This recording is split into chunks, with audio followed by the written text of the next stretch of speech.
اس لیے پیارے میں کہتا ہوتا ہوں یہ بات کہ جو معاشرہ خراب ہوا ہے اس کی سب سے بڑی وجہ والدین ہے، سب سے بڑی وجہ۔ کیونکہ جب بچہ سکول نہ جائے تو یہ ڈانٹ کے سکول بھیجتا ہے، جب بچہ کوئی عام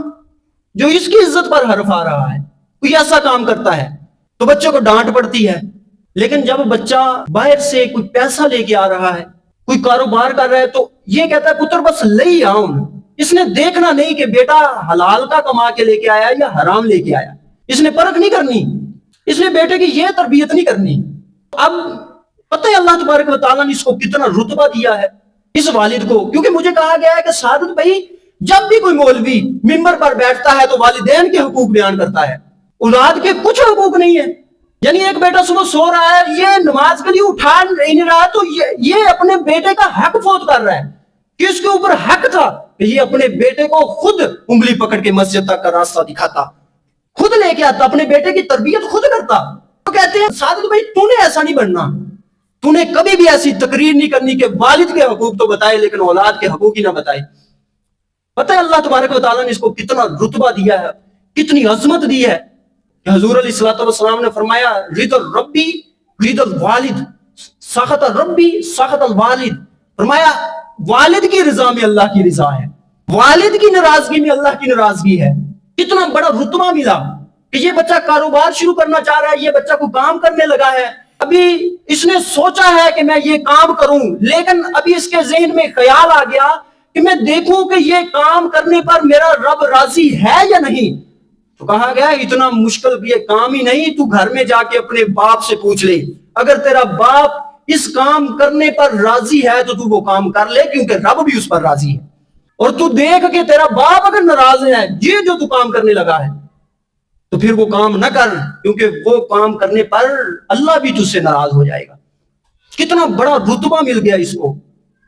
تو اب اس کو بھی کتنا پھر ذمہ دار بننا پڑے گا کہ اتنی بڑی پوسٹ پہ بیٹھا ہے کہ اللہ کی رضا چھلکتی ہے اس میں، اللہ کی ناراضگی چھلکتی ہے۔ بیٹے سے یہ ناراض ہو تو پھر اللہ ناراض ہو جاتا ہے، یہ راضی ہو جائے تو اللہ راضی ہو جاتا ہے۔ کتنی بڑی پوسٹ پہ بٹھا دیا گیا۔ تو اب یہی اگر بچے کو کئی حرام کاریوں کی طرف بھیج دے، یہی اپنے بچے کو کوئی ایسی طرف بھیجے کہ جہاں اللہ کی ناراضگی ہے لیکن یہ راضی ہو کے بھیج رہا ہے، تو پھر کتنا اس نے غیر ذمہ دارانہ حرکت کی۔ اللہ تبارک و تعالیٰ نے تو اس کو تو اتنی بڑی پوسٹ دی تھی۔ اب دیکھو نا کہ فرمایا گیا کہ باپ کے چہرے کی طرف دیکھنا ایک حج مبرور کا ثواب اللہ لکھ دیتا ہے، مقبول حج کا۔ کہ دوسری حج پتہ نہیں قبول بھی ہوتی ہے یا نہیں ہوتی، لیکن یہ حج اس کی قبول ہے کہ باپ کے چہرے کی طرف اگر دیکھ لے گا تو اللہ تبارک و تعالیٰ حج مبرور کا ثواب دے گا۔ اور فرمایا کہ اتنا ہی نہیں، اگر والد بھی ہنس کے اپنے بیٹے کی طرف دیکھ لے گا تو اللہ تبارک و تعالیٰ بیٹے کو پھر بھی ایک غلام آزاد کرنے کا ثواب دے دے گا۔ بیٹا باپ کو دیکھے پھر بھی بیٹے کو ثواب، کتنی بڑی شخصیت ہے۔ باپ بیٹے کو دیکھے تو پھر بھی بیٹے کو ثواب۔ عرض کی یا رسول اللہ میرا باپ تو دن میں 70 مرتبہ مجھ کو ہنس کے دیکھتا ہے، تو حضور علیہ السلام نے فرمایا اللہ تعالیٰ تجھے 70 غلام آزاد کرنے کا ثواب دیتا ہے۔ یا رسول اللہ میرا باپ تو مجھ پر اتنا راضی ہے کہ 70 سے بھی زائد دفعہ دیکھتا ہے، تو حضور علیہ السلام نے فرمایا اللہ اکبر و اللہ اطیب، فرمایا اللہ اس سے بھی بڑا ہے، اللہ پاک ہے، اللہ 70 سے بھی زیادہ ثواب عطا کر دیتا ہے۔ کتنی بڑی پوسٹ ہے اس کی، کتنا بڑا پھر اس کو ذمہ دار بننا پڑے گا۔ میں حقیقت بیان کر رہا ہوں یا غلط بیان کر رہا ہوں؟ بھی جب اللہ تبارک و تعالیٰ نے اپنی رضا رکھ دی اس میں،